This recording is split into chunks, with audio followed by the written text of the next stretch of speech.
कि घरे घरे जाके तू भोगवाला गइलू आ हमरो नसीब नहीं आ चरण के तू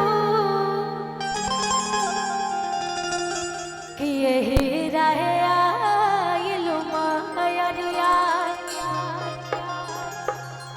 कि यही रहे आइलू मायरिया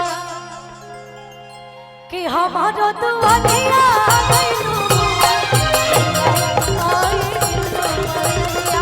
हमारो दुआरिया गइलू घरे घरे जाए के तू भोगवाला गइलू घरे घरे जाए के तू भोगवाला गइलू हमर नसीब नहीं चरण के दूर हमर नसीब नहीं चरण के दूर कि यही रहे आइलू मायरिया यही रहे आइलू मायरिया हमर दुआरिया गइलू हमर दुआरिया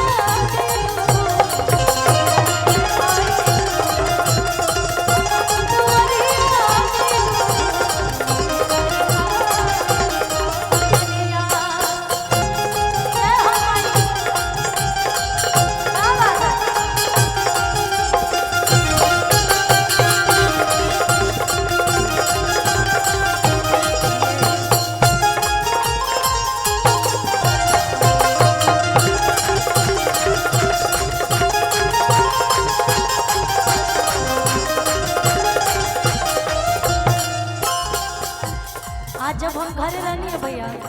सच में इतना ज्यादा हमके फीवर रहा इतना तबीयत खराब रहा तो हम सोचनी है कि आज जाई तो हम कैसे गाई हमरा ई डर रहा लेकिन सच में कलाकार कोनो भी कलाकार होके चाहे कोनो भी परिस्थिति से गुजरत होके लेकिन जब वो ऐसा महफिल में आवेला तो सब कुछ भुला जाला सब कुछ ठीक हो जाला अपने आप और ये बहुत बहुत सारा प्यार ये बाराती के तरफ से है कि घराती के तरफ से लड़की के तरफ से अच्छा लड़की के फूफा है क्या बात है फूफा जी की तरफ से बहुत बहुत सारा प्यार और भक्ति गीत में प्यार मिल रहा है ये सबसे बड़ी बात है और भक्त का कहतड़ी आंगन लिपवले बानी कलसा भरवले बानी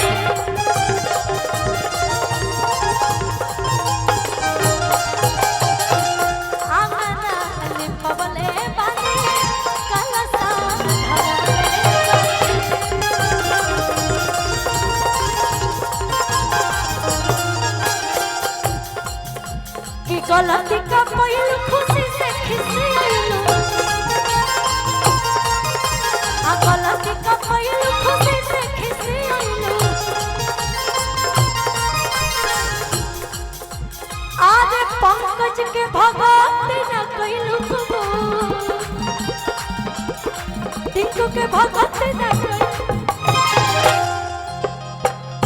एक बार तनी जोरदार जयकारा लग जाए तो अच्छा लगे तनी दोनों हाथ ऊपर आप लोग उठा ले जे माता रानी से प्यार करत है दोनों हाथ उठाई जे ना करत है ना उठाई काहे कि हम जबरदस्ती ना करब माई से क्या प्यार करेला तनी हाथ उठा के बताई जा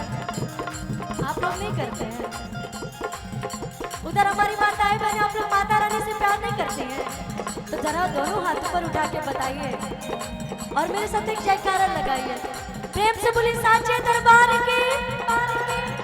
और ताली बजा के इस भजन को गाइए बहुत आनंद आएगा कि यही रहे आइलू मायरिया यही रहे आइलू मायरिया हमरो दुआरिया हमरो दुआरिया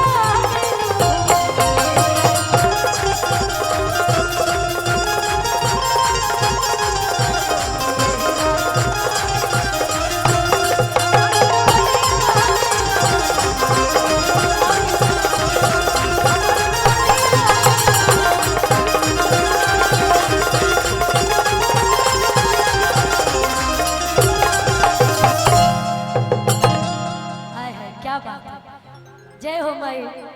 ऐसा ही आप सबके बनैले रहा। देखिए गीत संगीत हम सच बता रहे, कभी भी हम प्रेशर में गाना नहीं गाते हैं, कभी भी हम ये सोच के गाते नहीं कि हमको गाना है, नहीं। जब कभी भी गाते तो हम दिल से गाते हैं। और जिस गीत संगीत में आप जैसे लोग बजवैया हो तो उसको नहीं भी गाने का मन करेगा फिर भी वो गाएगा कि चेहरे पे हंसी होनी चाहिए, चाहे वो वादक हो चाहे गायक हो चाहे जो भी हो, चेहरे पे मुस्कान होनी ही चाहिए जो भी कलाकार है। और मुझे अच्छा लगता है, मैं दिल से गाती हूँ कोई भी गीत संगीत को, मैं मजा लेके गाती हूँ, मैं प्रेशर में कभी गीत नहीं गाती हूँ। और देखिए माई के मना लेनी। और आज इतना सुंदर बेला में सभी उपस्थित भइल बात, हम चाहम कि बहुत सारा गीत संगीत के फरमाइश होता। वाह क्या बात है भैया, बहुत सुंदर। थोड़ा सा और मेहनत कर दीजिएगा तो हमारा काम आसान हो जाएगा, थोड़ा सा भैया।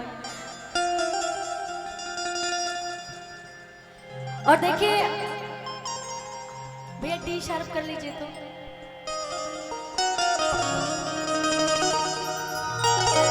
आज जकरा उपलक्ष्य में जाइल बनी जा, जकरा खातिर इतना सुंदर प्रांगण सजावल गइल बा, वो दुल्हा दुल्हन खातिर हम एगो सहरा गीत गावल चाहम, जना गीत के फरमाइश आवता बार बार। जब हम आवत रही तब हमरा से केहू गार्जियन रहा ले जाके कॉलेज की तनी एगो सहरा गीत रवा वो सुनाई। अभी मंच में बहुत हम देखा तनी बहुत वायरल चला था आप सबके प्यार आशीर्वाद से।